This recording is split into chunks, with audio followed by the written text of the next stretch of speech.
In a silent courtroom, a tense atmosphere dominates.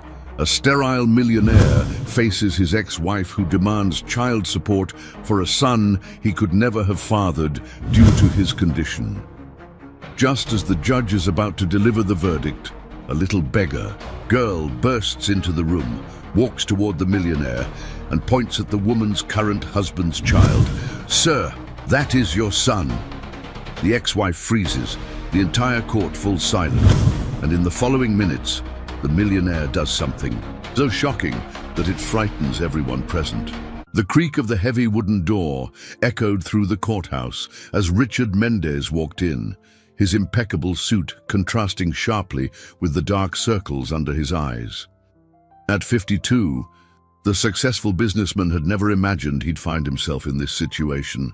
His heart pounded erratically as he walked down the central aisle, feeling the weight of their stares.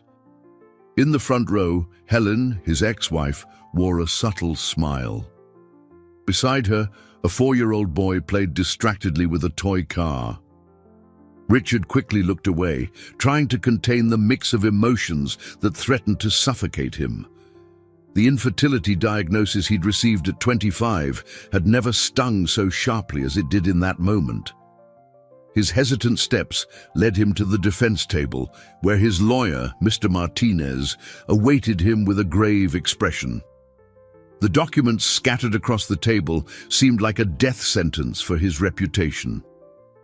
For the past few days, the papers were full of it, the millionaire who refused to acknowledge his own son. "All rise," the bailiff announced, and Judge Taylor entered the courtroom. Richard felt his legs threaten to buckle. For 20 years, he had built his company from the ground up, dedicating every minute of his life to his work. Mendez Development had become synonymous with excellence, and he, a paragon of integrity in the real estate market. Now, everything was about to crumble. Helen rose, adjusting her expensive dress with practiced elegance.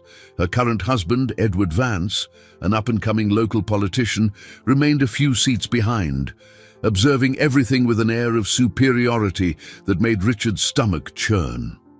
The judge began the session, and Helen's lawyer, Ms. Carmen Sanchez, was the first to speak. "Your Honor, my client has remained silent for 5 years, protecting her son from unnecessary exposure. But we can no longer allow this child to be deprived of his rights. Mr. Mendez must step up to his responsibilities as a father." Richard closed his eyes for a moment, remembering his last consultation with Dr. Silverman almost 3 decades ago. The doctor had been categorical. He could never have children. That diagnosis destroyed his first marriage and haunted him for years until he met Helen. She said she didn't care, that their love was enough. Lies, he now realized. "My client has a definitive medical diagnosis of infertility," Mr. Martinez argued, his firm voice echoing through the room. "This lawsuit is nothing more than an extortion attempt." Helen let out an indignant gasp, and the boy, startled by the sudden movement, dropped his toy car. The toy rolled until it stopped at Richard's feet. For an instant their eyes met, and he felt his heart clench. The boy had brown eyes, like his. "We have here, Ms." Sanchez continued, "recent reports that question the validity of that old diagnosis. Medicine has evolved greatly in recent decades, Your Honor, and the physical resemblances between father and son are undeniable." Richard watched as a series of photographs were presented to the judge. His hands trembled beneath the table.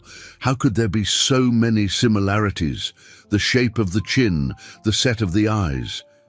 Could he have been wrong all these years? "We request a DNA test, Mr. B," Martinez declared, causing a stir in the courtroom. "Objection, Your Honor." Ms. Sanchez's voice was shrill. "My client will not allow her son to be subjected to invasive procedures that could cause psychological trauma. The child already suffers enough from paternal rejection." Judge Taylor adjusted his glasses, studying the documents before him. The silence in the room was suffocating. Richard felt beads of sweat trickling down his back as a cruel doubt began to form in his mind. What if the diagnosis was wrong? What if that boy was really his son? Considering the complexity of the case and the need to protect the minor's well-being, the judge pronounced, "I grant a period of 2 weeks for the parties to submit supplementary documentation. During this period, I order temporary child support of 30% of Mr. Mendez's income." The gavel fell, temporarily sealing his fate. Richard barely registered the murmurs that spread through the room. His gaze was fixed on the small toy car, still lying near his feet. When he bent down to pick it up, he noticed something strange. A peculiar scratch on the side of the toy, identical to a mark he used to make on his own toy cars as a child. Before he could examine it more closely, Edward quickly approached and snatched the toy from his hands. "Stay away from my stepson," he whispered with a malicious smirk as he led Helen and the boy out of the courthouse. Richard remained seated, devastated, as the courtroom emptied. His fortune, his reputation, his sanity, everything was on the line. And now, that mark on the toy car wouldn't leave his mind, fueling doubts that threatened to consume him completely. Richard spent a sleepless night rummaging through old boxes of photographs in his empty apartment. The sprawling 4,000-square-foot space, once a source of pride, now seemed to suffocate him with its silence. Among dozens of newspaper clippings about his real estate ventures, he found a yellowed photo, himself at 7, holding a toy car with the same mark he'd seen on the boy's toy. His hands trembled as he picked up his phone. The day's headline featured his face alongside a photo of the boy with the caption, "Millionaire denies son, cruelty or justice." Social media comments were tearing him apart, calling him a monster, a coward.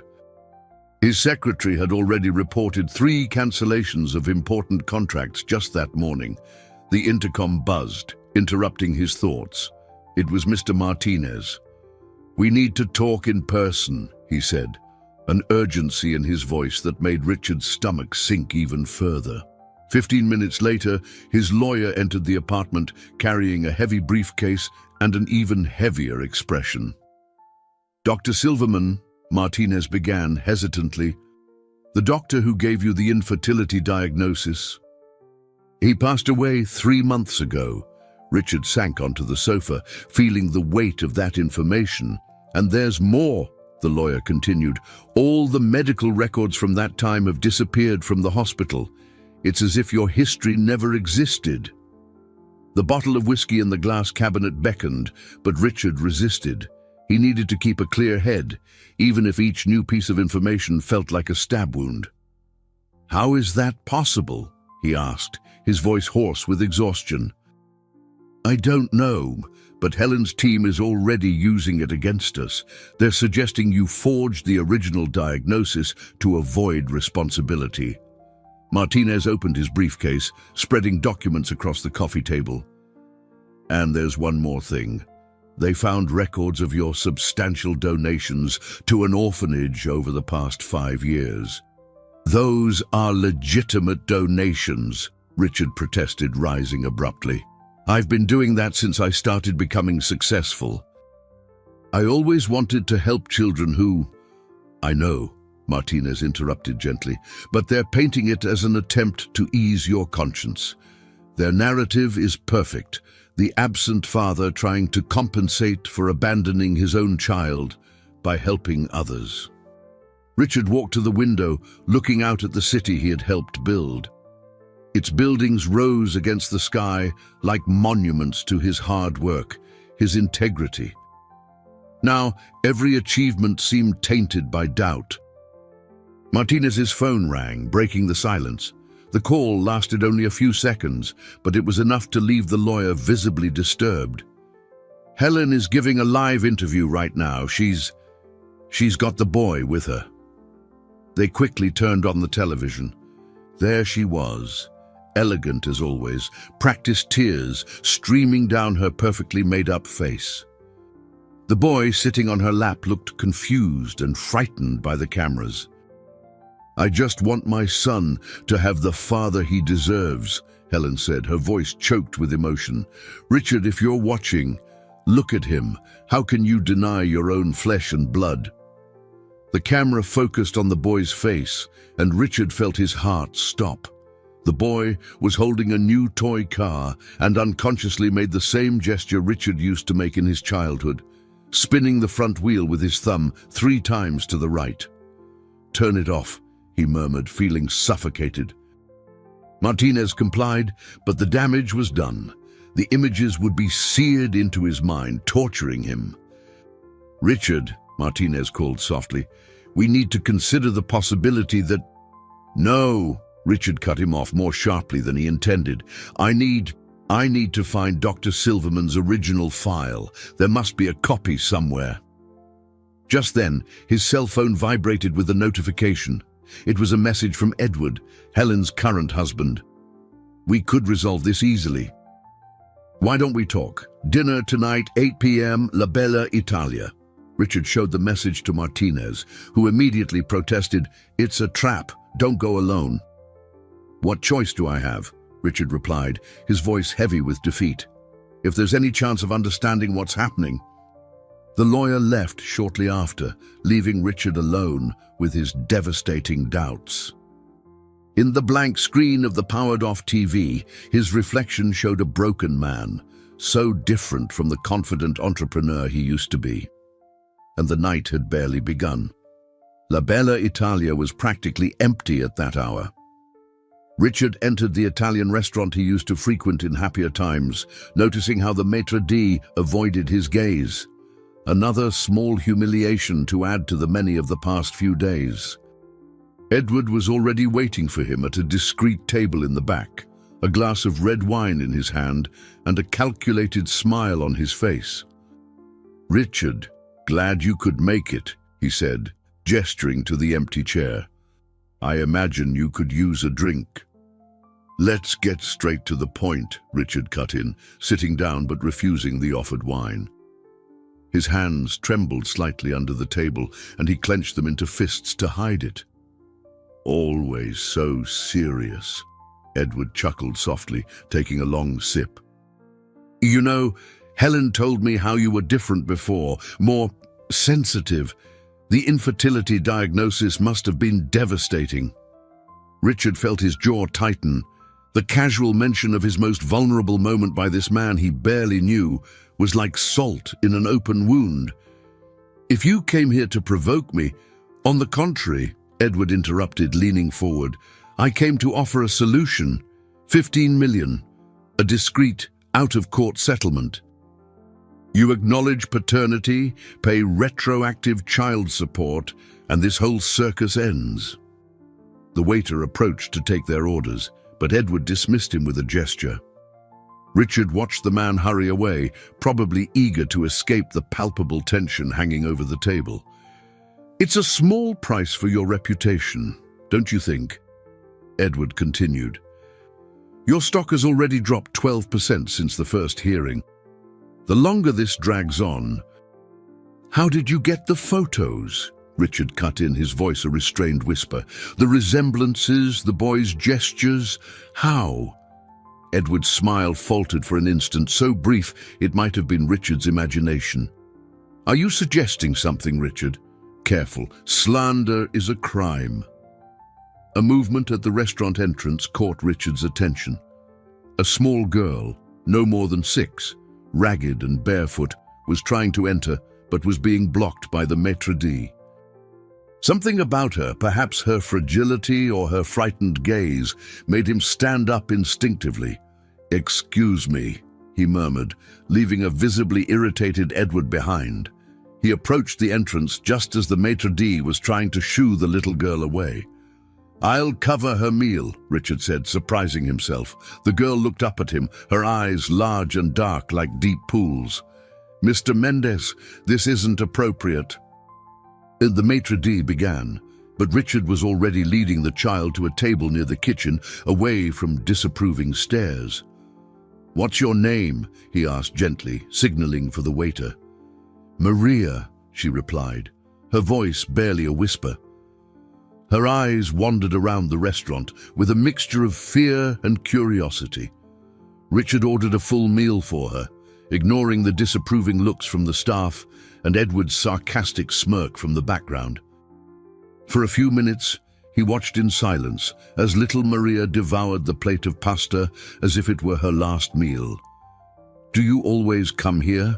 he asked, trying to distract her from the embarrassment she was beginning to show for eating so ravenously. Maria shook her head. "I only come when they're here," she mumbled between forkfuls, discreetly pointing to the table where Edward remained, now on the phone. Richard felt a chill run down his spine. "They who?" But before the girl could answer, Edward appeared beside him, placing a heavy hand on his shoulder. "We need to finish our conversation," he said, his friendly tone contrasting with the firm grip of his fingers. "Uncle Edward!" Maria exclaimed suddenly, dropping her fork. The metallic clatter echoed through the silent restaurant, and Richard saw Edward's face pale for a second before he recomposed himself. "Do you know this girl?" Richard asked, standing up slowly. "Never seen her before in my life," Edward replied quickly, perhaps too quickly. "Come on, we have business to discuss." When Richard turned his attention back to Maria, she had already disappeared, leaving only a half-eaten plate and a host of new questions hammering in his mind. Edward pulled him back to the original table, but Richard barely heard his words now. His mind was focused on the girl's reaction, the undeniable recognition in her voice, and the momentary panic he'd seen on his adversary's face. The sleepless night left deep marks on Richard's face when he arrived at the office the next morning. His secretary, Sandra, a woman who had been with him for 2 decades, awaited him with a worried expression and a pile of papers in her hands. 3 investors cancelled their meetings today, she informed him, following him into his office. "And the bank, they want to reschedule the review for the new development's financing." Richard slumped into his chair, running his hands over his tired face. The empire he had built was crumbling before his eyes. 20 years of hard work and an unblemished reputation being destroyed by a lie. Or was it the truth? "There's one more thing," Sandra continued hesitantly. "The court-appointed social worker is here. She said she needs to conduct an evaluation of your work environment." Before Richard could protest, a middle-aged woman with grey hair pulled back in a severe bun entered his office. "Mr. Mendez, I'm Brenda Morris," she introduced herself, her analytical gaze sweeping the room. "I hope I'm not interrupting anything." For the next hour, Richard endured a thorough interrogation about his routine, his habits, his ability to care for a child. Each question was like a needle in his heart, reminding him of the dream of fatherhood that had been denied him so long ago. "Do you live alone in that large apartment, sir?" Brenda asked, making notes on her clipboard. "Yes," he replied, his voice betraying a deep weariness. I always thought one day I'd have a family to fill that space." Something in his tone made Brenda look up, her professional gaze softening for a moment. "Mr. Mendez, I need to ask, why are you fighting this paternity so hard, if there's a chance, however small?" "Because it's a lie!" Richard exploded, standing up abruptly. "Because I spent years accepting I could never have children. Because Helen—" His voice failed him. "Helen knew. She promised me it didn't matter." The ensuing silence was broken by a commotion in the hallway. Sandra rushed in, her face pale. "Richard, you need to see this." On the computer screen, a viral video was spreading across social media. Helen, in front of a hospital, held the boy in her arms while speaking to the cameras. "We just came out of a traumatic consultation. My son is having nightmares, calling out for the father who refuses to acknowledge him." Richard felt his legs weaken. The boy in the video indeed looked dejected, clutching the same toy car. The camera zoomed in on his sad little face, and again that gesture, the thumb spinning the front wheel 3 times to the right. "Excuse me," Brenda murmured, making more notes. Her face had regained its professional hardness. I think I've seen enough for today. As soon as she left, Richard collapsed into his chair. Sandra approached, placing a gentle hand on his shoulder. There's something strange about all this, she said softly. That hospital, it's the same one where Dr. Silverman worked, isn't it? Richard looked up, an idea beginning to form. Sandra, are you still in touch with Mary, the nurse who retired last year? I am. She's my neighbor. Why? She worked with Dr. Silverman for years, Richard said, a spark of hope igniting in his chest. Maybe... The phone rang, interrupting his thoughts. It was Martinez. Richard, we have a problem, his lawyer said, his voice tense. Edward Vance just got a restraining order against you. He's alleging you threatened him last night at the restaurant. Richard felt his blood run cold. What? But that's absurd.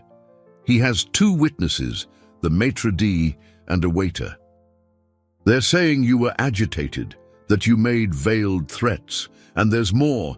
They're using the incident with the street girl to suggest you're mentally unstable. The world seemed to spin around Richard. Through his office window, he could see the buildings he had constructed, monuments to a life dedicated to honesty and hard work. Now, every achievement seemed poisoned by doubt and slander. Richard, Sandra called softly, her motherly concern evident on her face. What are you going to do? He looked at the portrait on his desk, an old photo with Helen from when they were happy, or at least he believed they were. I need to find that girl from the restaurant, he replied, his voice firm for the first time that day. She's the key to all of this. The retired nurse's modest house was in a quiet neighborhood on the south side. Richard parked 2 blocks away, following Sandra's instructions to be discreet. His heart pounded as he walked along the uneven sidewalk. This could be his last chance to find any proof of the original diagnosis. Mary Silver, the ex-nurse, had a face lined with expression wrinkles and kind eyes that widened in recognition.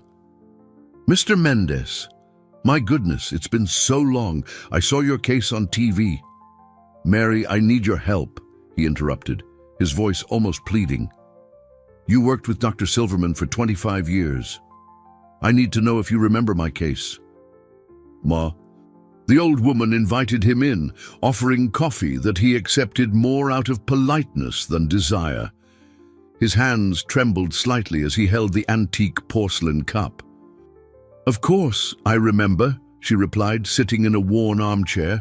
It was one of the most difficult cases I witnessed. The doctor was devastated to have to give that news to someone so young. Richard leaned forward, anxious. Is there any chance the diagnosis was wrong? Mary frowned thoughtfully. The doctor ran the tests 3 times. He was always very meticulous, especially with such serious diagnoses. She paused as if choosing her words. But in the last few months before he died, he was different, worried. He even mentioned someone was snooping through old patient files. A shiver ran down Richard's spine. When exactly did this happen? It must have been about 4 months ago. He even changed the password for the digital archive and... Mary stopped abruptly, bringing her hand to her mouth. Oh dear, it was right after that man started showing up at the hospital. What man? Richard asked, his heart almost stopping. A local politician, always very elegant, but there was something intimidating about him. She hesitated. Edward, something. Richard nearly dropped his cup. Edward Vance? That's him. He showed up frequently, always wanting to talk to the doctor in private. The last time I heard an argument. The doctor was upset, saying he wouldn't participate in something. 3 days later, Her voice faltered. The heart attack was so sudden. The screech of tires in the street made them both jump. Richard ran to the window in time to see a black car speeding away. Mary, he said, his voice urgent, Do you still have access to any documents from that time? Anything? The ex-nurse stood up, walking to an old piece of furniture. The doctor gave me a few things to keep before, well. She rummaged in a drawer, pulling out a yellowed envelope. I don't know if this helps, but before she could finish, violent knocks sounded at the door. Police!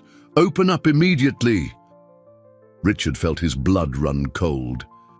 Mary, pale, quickly hid the envelope inside a book on the shelf. Out the back, she whispered, pushing him towards the kitchen. Quick! Crossing the backyard, Richard could hear raised voices coming from the house. His heart hammered in his chest as he hopped the low wall, landing in a narrow alley. The sound of approaching sirens made him run without a clear direction. After several minutes, exhausted and breathless, he finally stopped in a small park. He sat on a bench, trying to catch his breath and process what he had discovered. Was Edward involved in Dr. Silverman's death? What was in that envelope Mary tried to give him? His phone vibrated, a message from Sandra. Richard, the police are at the office. They're saying you broke into a residence and threatened a witness. Edward Vance is filing a formal complaint. Another message arrived immediately, this time from an unknown number. You should have taken the deal. Now it's too late. Richard looked around, feeling watched. The park was almost empty, except for a few children playing in the distance, and his heart leaped. Sitting on a swing, alone, was Maria, the girl from the restaurant. She stared at him with her large dark eyes, as if she had been waiting for him. He stood up slowly, fearing she would disappear like last time, but before he could take a step towards her, a police cruiser entered the park, its lights flashing menacingly. Richard watched helplessly as the cruiser approached. Little Maria remained on the swing, her bare feet barely touching the ground. She was his only chance to find out the truth, but if he was arrested now, all would be lost.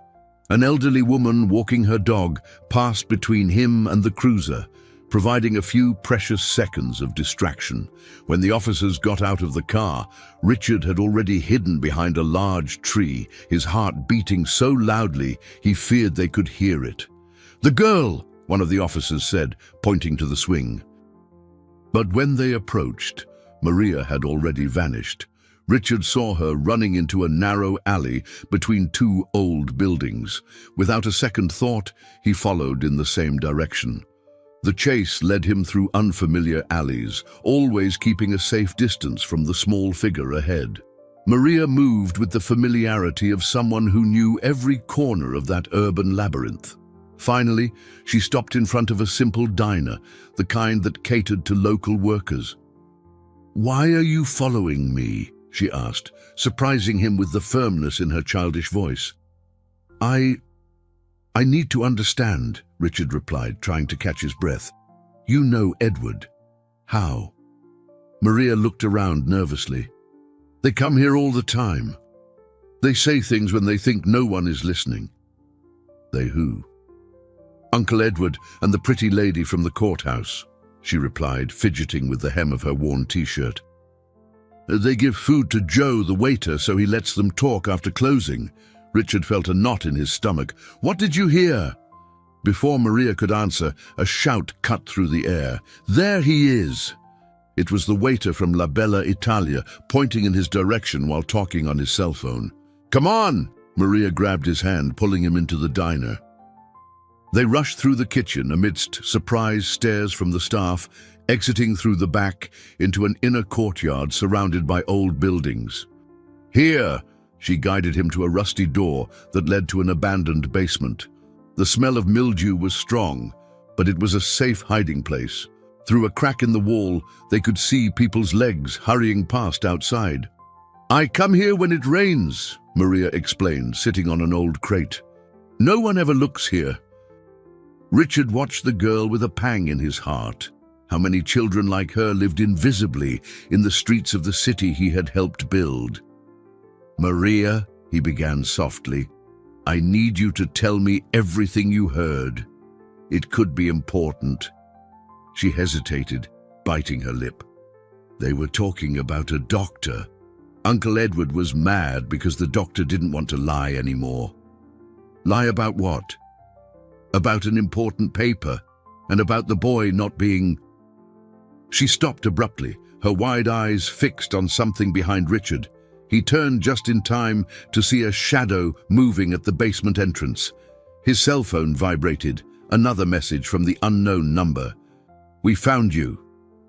"Is there another way out?" he whispered urgently. Maria nodded, pointing to a narrow passage between stacked boxes. "It leads to the other side of the block, but only a small child can fit through." Richard felt despair growing. Heavy footsteps approached the basement entrance. "Maria, listen," he said quickly, pulling a card from his pocket and scribbling a number. "This is my secretary, Sandra. If you find out anything else, call her. She'll help you." "But what about you?" "I'll be fine," he lied, placing the card in her small, dirty hand. "Now go." Maria hesitated for a moment before disappearing through the narrow passage. Richard took a deep breath, preparing to face whatever was coming through the basement entrance. Flashlight beams cut through the darkness, revealing 3 police officers with less than friendly expressions. "Richard Mendez," one of them said. "You're under arrest for trespassing, making threats and stalking a minor." As the cold handcuffs closed around his wrists, Richard thought about the irony of his situation. His entire life built on honesty, and now he was being taken away like a criminal through the streets he helped build. But something in Maria's story lit a small flame of hope. He wasn't crazy. There really was a conspiracy. The question was, could he prove it before it was too late? The police station cell was cold and impersonal, like everything else that endless night. Richard sat on the concrete bench, his aching back protesting against the hard surface. Through the bars, he could hear the murmur of reporters already gathering at the station entrance. Mr. Martinez arrived 2 hours later, his usually calm face etched with worry. "They're requesting you be held without bail," he informed him bluntly. "Edward claims you're obsessive, that you pose a danger to the boy." "Martinez, you need to listen to me," Richard whispered, moving closer to the bars. "Dr. Silverman's nurse, she has proof. And the street girl, she overheard conversations." "What nurse?" Martinez interrupted, frowning. "Richard, Mary Silver had a domestic accident an hour ago. She fell down the stairs. She's in the hospital, unconscious." Richard's blood ran cold. "Accident? No. It can't be a coincidence." "The envelope she tried to show you is gone," Martinez continued. "The house was completely ransacked during the supposed accident." Richard closed his eyes, the weight of guilt crushing his chest. Another person hurt because of him. How many more would suffer before this story ended? "And there's more." Martinez lowered his voice further. "Helen has filed a lawsuit for emotional distress. She's claiming your actions caused psychological trauma to the boy. They have a psychiatric report. Bought and paid for," Richard cut in, "like everything in this circus." An officer approached, indicating that visiting time was over. Martinez placed a hand on Richard's shoulder through the bars. "I'll try to get the no-bail order reversed, but I need you to promise to control yourself. No chasing street kids or breaking into houses." "That girl is the key to everything," Richard insisted. "She knows. She's a street kid." Martinez raised his voice, frustrated. "No judge will accept her testimony against a respected politician and his wife." After Martinez left, Richard was taken to a cell in the back, where he would spend the night. Lying on the thin mattress, staring at the peeling ceiling, he tried to piece together the puzzle. Dr. Silverman dead under suspicious circumstances, the medical records gone, the secret conversations at the restaurant, the nurse's accident. The sound of his cell phone being returned to his belongings at the front desk roused him from his thoughts. Through the small, barred window, he could see the sky beginning to lighten. Another day of his life crumbling. "Mendez," an officer called. "Your secretary is here." Sandra entered the cell area, her eyes red from lack of sleep. "We got you released on bail," she said, her voice trembling slightly. But, the company board has called an emergency meeting. They want your temporary leave of absence." Richard felt as if he'd been punched in the stomach. The company was his life, his legacy, built from scratch, brick by brick, contract by contract. "The stock has fallen another 15% since your arrest," Sandra continued, avoiding his gaze. "Investors are nervous. Edward Vance gave an interview suggesting you're mentally unstable, that you might have jeopardized other deals." "He's destroying everything," Richard murmured, his hands shaking. "My reputation, my company, my life." "There's one more thing," Sandra hesitated. "Brenda Morris, the social worker. She recommended to the judge that you be prohibited from approaching the boy until the end of the trial. Her report says you exhibit erratic and obsessive behavior."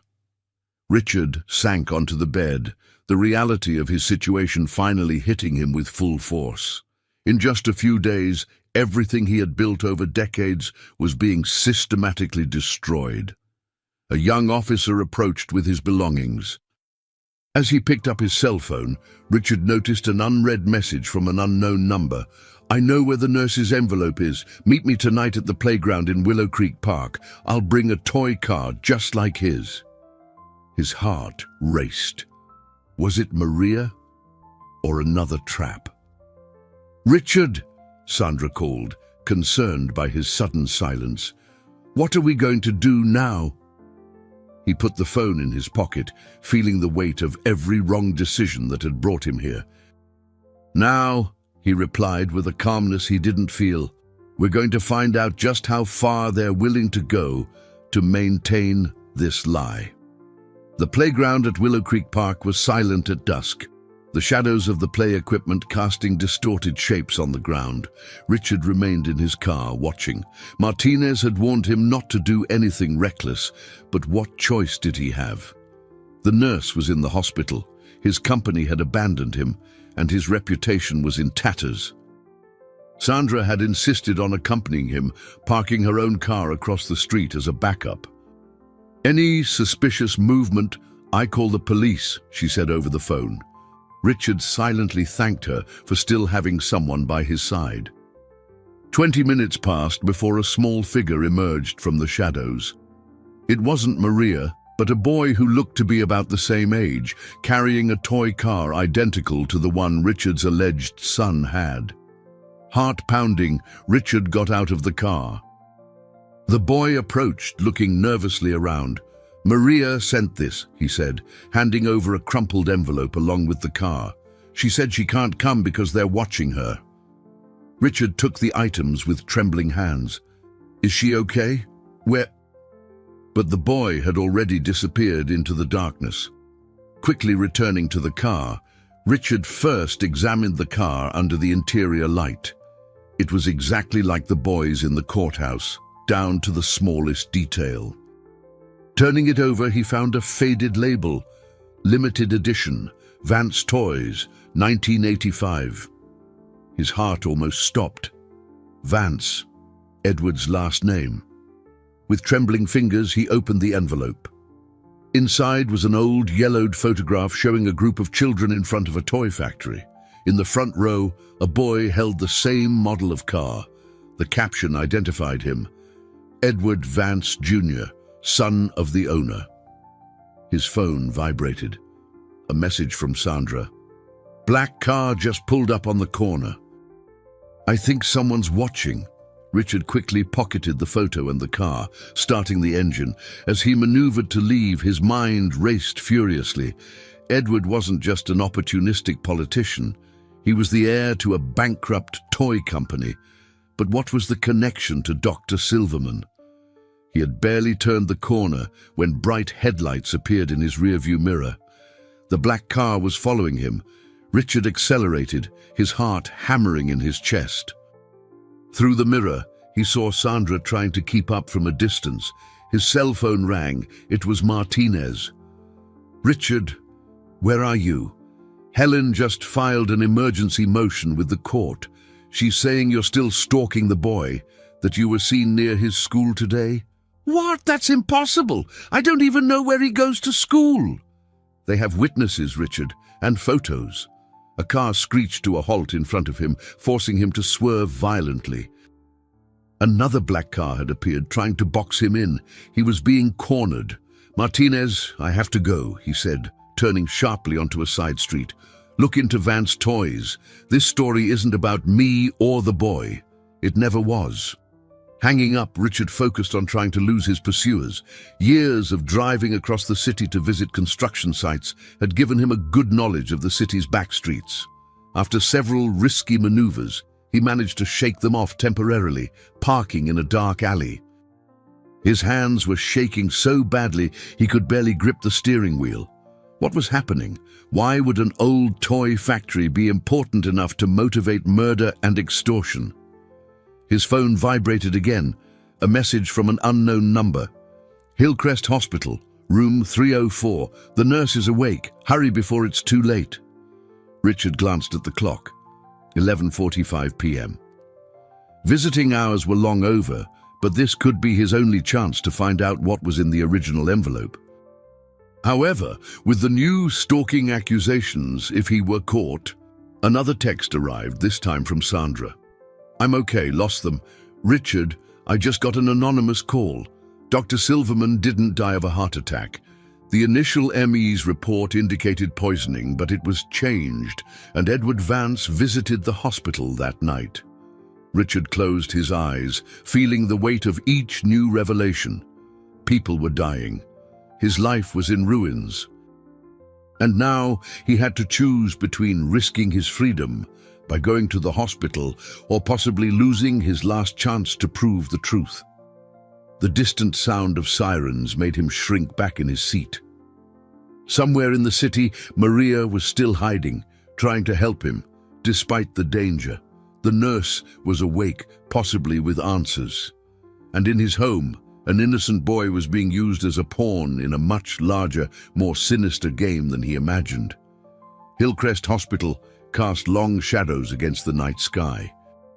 Richard parked in the back, his heart thundering in his chest. The white lab coat Sandra had managed to get from a doctor friend felt as heavy as lead in his hands, a falsehood to uncover the truth. What kind of person was he becoming? He put on the coat, adjusted the fake ID badge, and took a deep breath. The service corridor was quiet at this hour. A nurse walked past him without looking up, busy with her clipboard. Richard kept his head down, trying to look natural as his stomach churned with nerves. The elevator seemed to take an eternity. When the doors finally opened on the third floor, he almost bumped into someone rushing out, a man in a dark suit who looked familiar. Stepping into the empty elevator, Richard felt a chill. Where had he seen that face before? The third-floor corridor was silent, except for the steady beeping of heart monitors. Room 304. The door was ajar. Richard hesitated, his heart nearly pounding out of his chest. If he was caught here. A faint moan came from inside the room. He pushed the door open slowly and entered. Mary Silver lay in bed, a bandage on her forehead and several visible bruises. Her eyes opened as he approached. "Knew you'd come," she whispered, her voice hoarse. "They knew too." "Mary, I'm so sorry," Richard murmured, taking her frail hand. "This is all my fault." "No," she cut in with surprising strength. "It's their fault.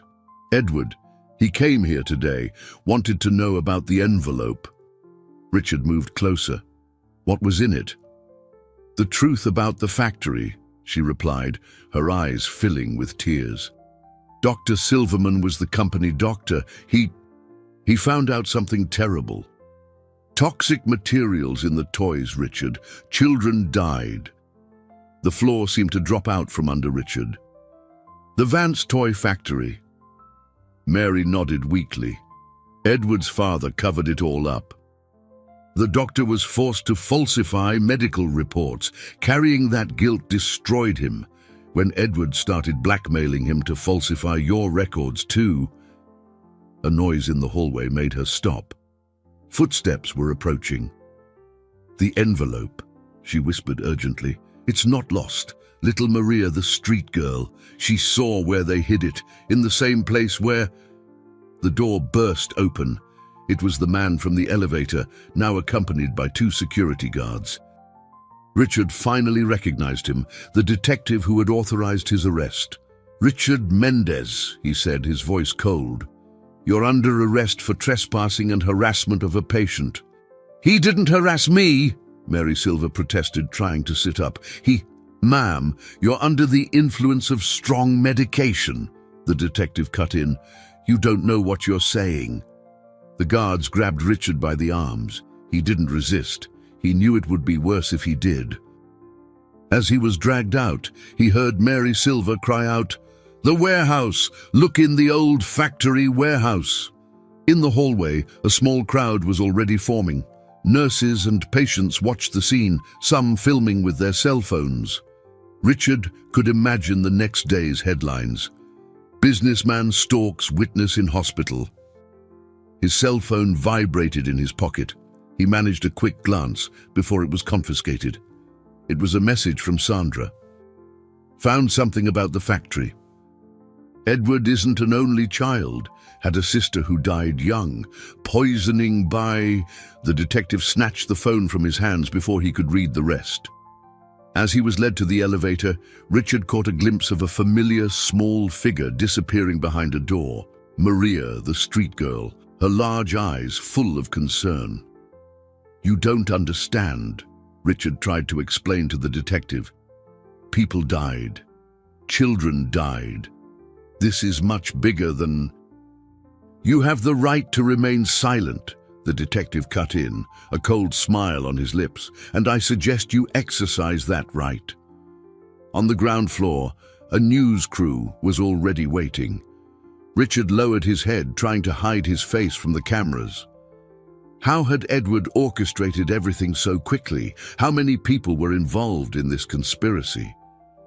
Through the hospital's glass doors, he saw Helen standing by her car, the boy half asleep in her arms.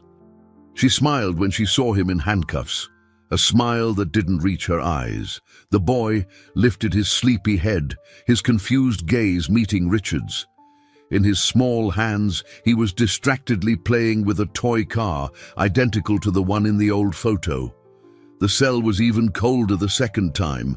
Richard sat on the same concrete bench, his aching back protesting, as he watched the intense activity at the police station. This time, it wasn't just reporters outside. There were protesters, some defending him, others condemning him. Martinez arrived earlier, looking like he'd aged 10 years in a few hours. "I got a court order for your release," he said, running his hands through his graying hair. "But there are conditions. You're prohibited from going near the hospital, the nurse, the boy, and now little Maria too." "How do they know about her?" Richard asked, his voice hoarse. Edward gave another interview. "He's saying you're manipulating a street child to create false evidence." Martinez hesitated. "And there's more. The company board voted. You're officially suspended." Richard closed his eyes, feeling the weight of each word. 20 years of work, of building, of integrity, all crumbling like a sandcastle. "But Sandra found something," Martinez continued, lowering his voice. "Edward's sister, Laura Vance, died at age 6 in 1988. Lead poisoning. The family hushed it up, but the hospital records exist." "The toys," Richard murmured. "They were poisoning children with their own products." "And Dr. Silverman was the doctor responsible for covering it all up," Martinez completed. "When Edward needed someone to falsify his medical records, he looked for someone who already had experience lying," Richard concluded, the reality of the situation finally sinking in. "But why? Why this whole charade with the boy?" Martinez pulled a newspaper from his briefcase. The headline showed Edward at a political event. Vance announces gubernatorial bid. He needs money for the campaign, Martinez explained. And what better source than a wealthy businessman with no heirs? If he could prove the boy is your son, he'd have access to everything, Richard completed, feeling nauseous. My company, my assets, it would all go to the boy. And who would control it all until he grew up? The mother and the stepfather, Martinez confirmed. It's a perfect scam. And now, with you looking obsessive and dangerous, they can sue for full custody. An officer approached, indicating that time was up. Richard stood, his legs trembling. Martinez, he called, I need you to do something for me. That old factory warehouse. I need to know where it is. No, Martinez cut in. Enough foolishness. You need to focus on getting your company back, your reputation. You don't understand, Richard whispered urgently. It's not just about me. That girl, Maria, she's trying to tell me something about the warehouse. What if there's proof there? Records of the children who died? Martinez hesitated, looking around nervously. The factory was in the old industrial district. The warehouse is still there, abandoned. But Richard, they're expecting you to do something like this. One more count of trespassing, and you could be jailed without bail. Richard nodded slowly, but his eyes had a different glint. For the first time in days, he felt he was close to the truth. After signing his release papers, he left through the back of the police station to avoid the reporters. Sandra was waiting for him in the car, her face etched with worry.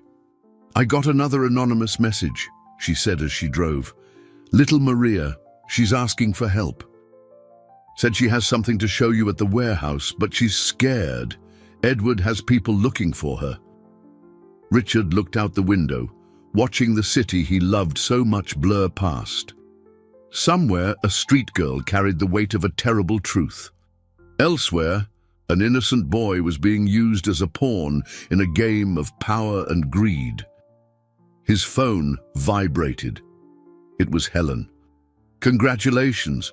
Your crazy antics are traumatizing our son. He won't stop crying, asking why his father hates him. Richard felt his heart clench. Even knowing it was manipulation, every word was like a dagger in his chest. Then, another message from an unknown number. Tomorrow, 3 a.m. at the warehouse. Come alone. Last chance. Sandra noticed his expression change. What is it? Nothing, he lied, putting his phone away. He couldn't involve anyone else. Too many people were already suffering because of him. The sun began to set, painting the sky a blood red. In a few hours, he would have to make a decision that could cost him his freedom, or finally reveal the truth that so many wanted to keep buried. The moonless night made the industrial district even more foreboding. Richard turned off his car's headlights as he approached the abandoned warehouse of the former Vance Toys, his heart hammering against his ribs. The deteriorated building loomed like a grotesque shadow against the dark sky, its broken windows like vacant eyes watching his arrival. He had disobeyed every court restriction to be here. If caught, no court order or lawyer could help him. But what choice did he have? Little Maria was in danger. The nurse was under surveillance at the hospital, and somewhere in that abandoned warehouse lay proof of a crime that had destroyed families. The creak of the rusty door echoed through the empty space as he entered. The weak beam of his flashlight revealed dusty shelves and time-worn boxes. The smell of mildew and decay was suffocating. "Maria?" he called out softly, his whisper echoing off the peeling walls. A faint noise came from the back of the warehouse. Richard advanced cautiously, his flashlight dimly illuminating the path. He stumbled over something, an old toy car, identical to the one in the photo. Dozens of them were scattered across the floor, covered in a thick layer of dust. "Richard," a childlike voice called from the shadows. "Over here." Maria was huddled behind a broken shelving unit, her large eyes reflecting the flashlight beam. She seemed even smaller and more fragile than he remembered. "You shouldn't have come," she said, her voice trembling. "They know." "What are you talking about? Who knows?" "Uncle Edward," she replied, tears streaming down her dirty face. "He saw me take this." Her small hands trembled as she held a yellowed envelope. Richard approached slowly, his heart nearly stopping as he recognized the handwriting on the envelope, Dr. Silverman's. "Where did you find this?" "The nurse threw it out the window when they broke into her house," Maria explained. "I saw where it landed. Inside are pictures of sick children and papers with names, and this—" She pulled an old leather wallet from the pocket of her worn dress. Richard took it with trembling hands, opening it under the flashlight beam. Inside was a faded photo, a young Edward Vance, arm around a little girl, his sister Laura. She was holding a toy car just like the one scattered on the floor.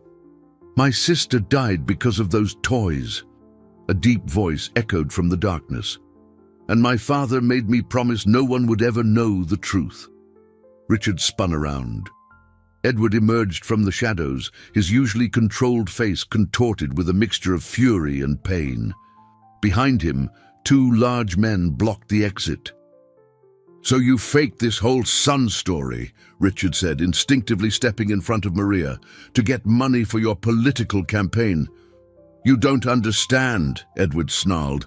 "I needed the money to buy more silence. Dr. Silverman was about to confess everything. Helen, she found out the truth by accident going through my old papers, threatened to expose me if I didn't help her." "And the boy?" Richard asked, his voice shaking with anger. "How could you use an innocent child in this sick game?" "The boy is my son," Edward admitted, his voice heavy with bitterness. "Helen got pregnant before she met you, but he can't know. No one can know. My political career, everything I've fought for." A noise from upstairs made them all look up. Richard seized the distraction to push Maria towards a side passage between the shelves. "Run!" he yelled. "Get them!" Edward bellowed. Richard ran through the darkness, guiding Maria between the dusty shelves. Behind them, the sounds of pursuit echoed through the empty warehouse. His heart pounded so hard it felt like it was about to explode. They reached a dead end, a wall of boxes stacked to the ceiling. Maria pointed to a narrow gap between them. "This way." "I won't fit," Richard gasped. "Maria, listen, take this." He thrust the envelope and the wallet into her small hands. "Find Sandra, she'll know what to do." "But what about you?" Heavy footsteps were rapidly approaching. Richard gently pushed the girl into the narrow passage. "I'll be fine," he lied, knowing this was likely his last attempt to do the right thing. "Now go." Maria hesitated for a second before disappearing between the boxes. Richard turned to face his pursuers, hearing the sound of her small footsteps receding into the darkness. For the first time in days, he allowed himself a small smile. The truth would finally come out, even if he wasn't free to see it happen. The impact of the first punch sent Richard staggering back, the metallic taste of blood flooding his mouth. Edward's two men cornered him in the dark warehouse, their shadows cast by the faint light filtering through the broken windows. "Where's the girl?" Edward demanded, his voice trembling with rage. "Where are the documents?" Richard spat blood onto the dusty floor. "It's over, Edward. You can't hide the truth anymore." A second blow struck him in the stomach, making him double over in pain. Through the haze of agony, one thought kept him conscious. Every second he bought was more time for Maria to escape with the proof. "You don't understand," Edward said, approaching. In the gloom, his usually controlled face was distorted by a mixture of fury and fear. "My sister! You don't know what it's like to watch someone you love waste away day after day, helpless to do anything." "Then why keep protecting those responsible?" Richard wheezed, trying to buy time. "Why not expose the truth?" "Because the truth destroys everything," Edward exploded. "It destroyed my family. It destroyed Dr. Silverman, and now—" He paused, a bitter smile forming on his lips. "Now it's going to destroy you." Sirens began to wail in the distance, rapidly approaching. Edward's smile widened. "The police are on their way. You know what they'll find? A mentally disturbed businessman trespassing on private property, stalking a street kid. Richard tried to get up, but one of the men pinned him to the ground with a foot on his back. The dust from the floor filled his lungs, making it hard to breathe. "You know what your tragedy is, Richard?" Edward continued, crouching beside him. "You actually believed in justice, in truth. But in this world, people like you always lose." The sirens were closer now. Red and blue lights began to dance on the peeling walls of the warehouse. "Edward," a female voice echoed from the darkness. Helen emerged from the shadows, her face pale with panic. "We have to go. Now." "Not yet," he snarled. "I need to make sure he doesn't—" "The boy is gone," Helen cut in, her voice breaking. "Matthew, he heard everything, our whole conversation in the car. He ran off as soon as we got here." Edward froze. "What?" "He was crying, saying he wanted to see Uncle Richard," Helen sobbed. "When you told me to wait in the car with him, he must have followed us here. He heard you say you're his father." The sound of car doors slamming echoed from outside. Authoritative voices began to shout orders. "You have 5 seconds to come out with your hands up," a magnified voice boomed. Edward ran his hands through his hair, his control finally crumbling. "Find the boy," he ordered his men, who immediately scattered into the warehouse shadows. Richard managed to sit up, his ribs protesting with every movement. "He's scared, Edward. Alone in the dark. Is this what you want for your son?" Something in Richard's voice seemed to reach Edward. For a moment, the calculating politician gave way to the terrified father. "Matthew!" he yelled, running into the darkness. "Son!" Helen stayed behind, trembling. Her eyes met Richard's. I never thought it would come to this," she whispered. "Police, last warning." "Go," Richard said softly. "Take care of him. He's going to need his mother now more than ever." Helen hesitated for a moment before disappearing into the shadows, leaving Richard alone with the echo of the sirens and the weight of all the lies that were finally beginning to crumble. The warehouse door burst inward.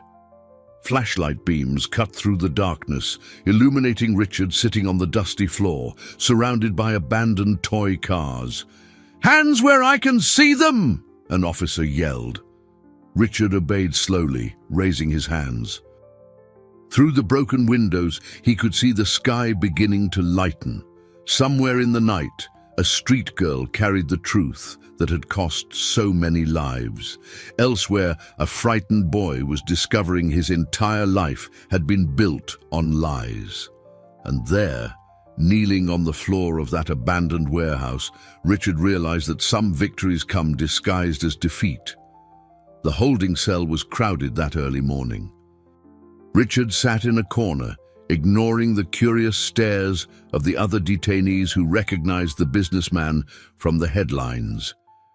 His body ached from the blows he'd received, but it was the pain in his heart that consumed him. The image of little Matthew discovering the truth in the worst possible way wouldn't leave his mind.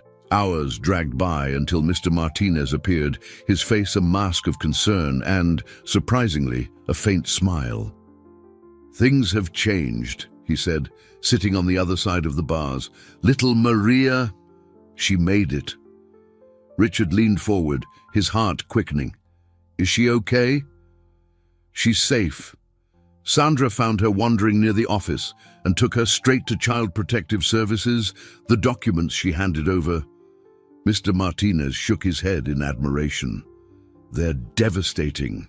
Medical reports, toxicity tests, letters from Dr. Silverman. There was even a diary from Edward's sister." A lump formed in Richard's throat. "And Matthew, Mr. Martinez's smile vanished. They found him 2 hours ago, hiding in a church. He's in shock. Brenda Morris, the social worker, she's personally looking after him now. Richard closed his eyes, feeling the weight of guilt. An innocent child, his world destroyed by lies and greed. There's more, Mr. Martinez continued. Nurse Mary Silver has fully regained consciousness. She confirmed everything, the blackmail, the threats, Edward's involvement in Dr. Silverman's death, and Helen. He hesitated. Helen is cooperating. I think seeing her son in that state finally made her realize the monster she helped create. An officer approached, opening the cell. "You're free to go," he said without making eye contact. "Court order." In the station hallway, Sandra waited, her eyes red from lack of sleep. Beside her, to Richard's surprise, was Brenda Morris. "Matthew wants to see you," the social worker said, her professional expression softened by compassion. "He won't stop asking for Uncle Richard." "He only has you now," Sandra explained gently. "Edward is on the run. Helen is in custody. And the boy, he remembers how you tried to protect Maria, said it was the only time he'd seen an adult do the right thing." Richard felt tears burning his eyes. "Can I?" "Yes," Brenda replied. "But we need to go now. There's someone special who wants to be part of this meeting." The drive to the temporary shelter where Matthew was staying was made in silence. Richard watched the city awaken through the car window, the first light of day painting the sky in soft hues. How could so much pain exist in such a beautiful place? At the shelter, a surprise awaited him. Maria, the little street girl, was sitting next to Matthew on a worn-out sofa. The two children were sharing a bag of cookies, talking in low voices. "Uncle Richard!" Matthew ran to him as soon as he saw him, hugging his legs. Richard knelt, ignoring the pain in his ribs, and hugged the boy he had for so many nights dreamed was his son. "I'm sorry," Matthew whispered between sobs. "I didn't know. They made me memorize all those things." "It wasn't your fault," Richard replied, his voice choked with emotion. "None of this was your fault." Maria approached timidly, her large dark eyes shining with a wisdom beyond her years. "I told Matthew you're different from other adults," she said. "You're not afraid of the truth." Brenda cleared her throat softly, drawing everyone's attention. "We still have a lot to sort out," she said, "but I thought you all needed this moment, and—" She smiled, for the first time since Richard had met her. "Perhaps we can start discussing some possibilities for the future, for all of you." Richard looked at the two children, one born into wealth but raised on lies, the other grown on the streets but with a heart full of truth. Both victims of a cruel adult world, both desperately needing a place to call home. "Uncle Richard," Matthew called hesitantly, "will you still want to be my friend, even though I'm not—" "Always," Richard interrupted, his voice firm despite his tears. "I'll always be here for you, for both of you." The sun finally broke over the horizon, its golden rays streaming through the shelter window. Maria smiled, a true smile that lit up her small face, marked by life on the streets. And in that moment, amidst the ruins of so many lies, something new and true began to be born. A week passed in a whirlwind of events. Richard watched the city from his office window at the company, now returned to his command after an emergency board meeting. On his desk, newspapers blared headlines that seemed surreal. Vance scandal, the truth about the toy factory, fugitive politician wanted for murder, businessman cleared of all charges. Sandra entered silently, placing a cup of coffee on his desk. "Nurse Mary Silver was discharged today," she informed him with a gentle smile. "She's recovering well at her daughter's house." Richard nodded, grateful. "Doctor?" Silverman's former nurse had become a key part of the case against Edward, her testimony revealing years of blackmail and threats. "And there's one more thing," Sandra continued hesitantly. "Helen asked to speak with you. She's cooperating with the investigation and—" "No," Richard cut in softly. "Not yet. First, I need to take care of something more important." Grabbing his jacket, he headed for the elevator. On the ground floor, Mr. Martinez waited with a folder of documents. "Are you sure about this?" the lawyer asked. "It's a huge responsibility." "It's the right thing to do," Richard replied, his voice firm for the first time in weeks. The drive to the shelter was made in contemplative silence. Brenda Morris awaited them at the entrance, her usually stern face softened by a discreet smile. "They're anxious," she said, guiding them down the hall. "Especially Maria. I've never seen that girl so hopeful." In the activity room, Matthew and Maria were sitting together drawing. The boy seemed lighter, as if an immense weight had been lifted from his small shoulders.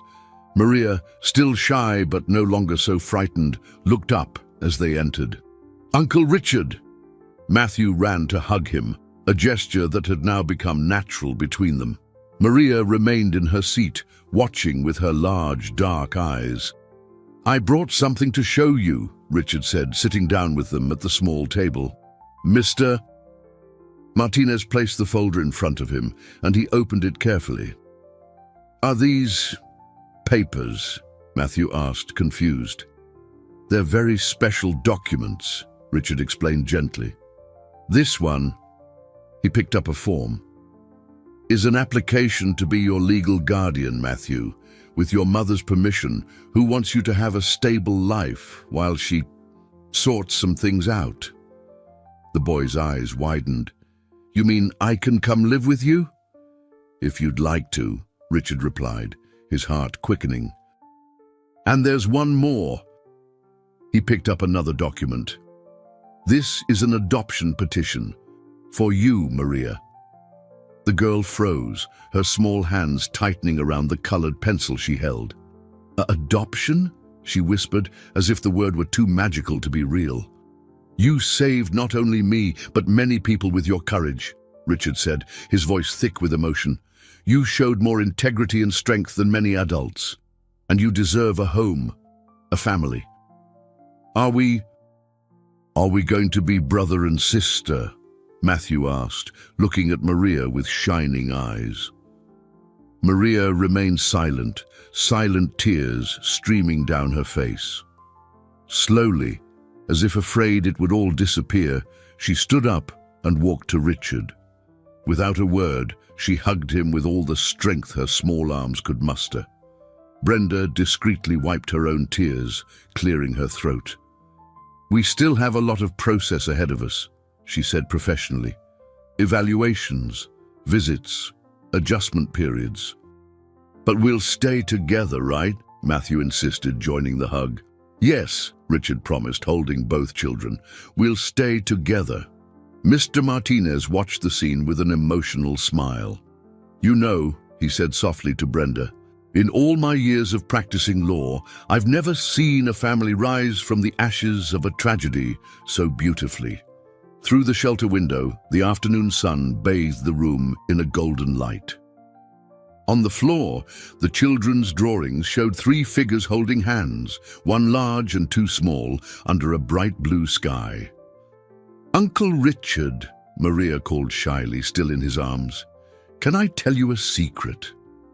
"Of course," he replied softly. "I always wanted a dad," she whispered, "but I never thought I'd get a brother too." Richard felt his heart overflow. There, in that simple room in a temporary shelter amidst legal proceedings and children's drawings, he finally understood.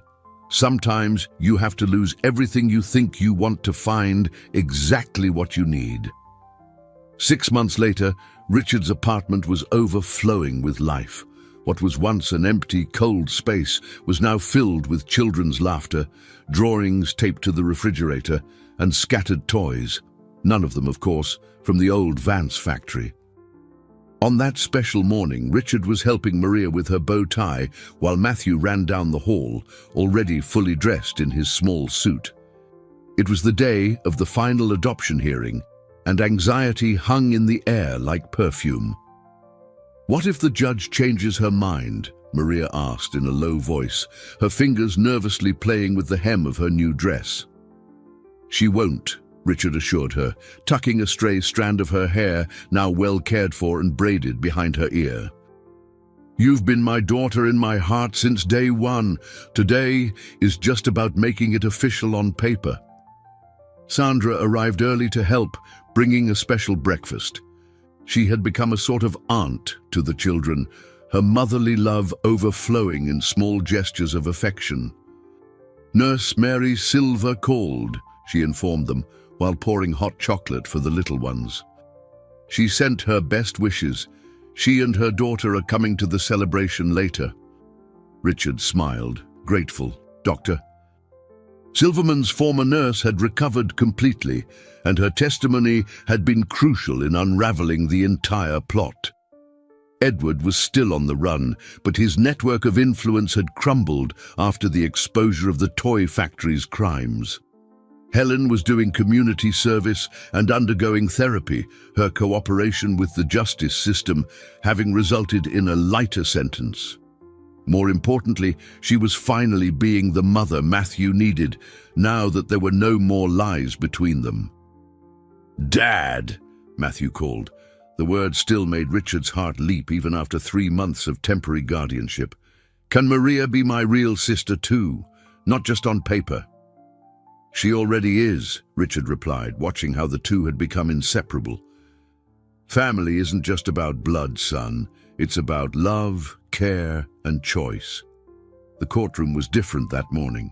There was no longer the weight of accusation, the tension of lies. The same walls that had once witnessed so much pain now bore witness to a moment of pure joy. Brenda Morris was there, her usually serious face breaking into a genuine smile when she saw the children. Mr. Martinez, too, carrying a much lighter briefcase than before. Inside, only the final adoption papers.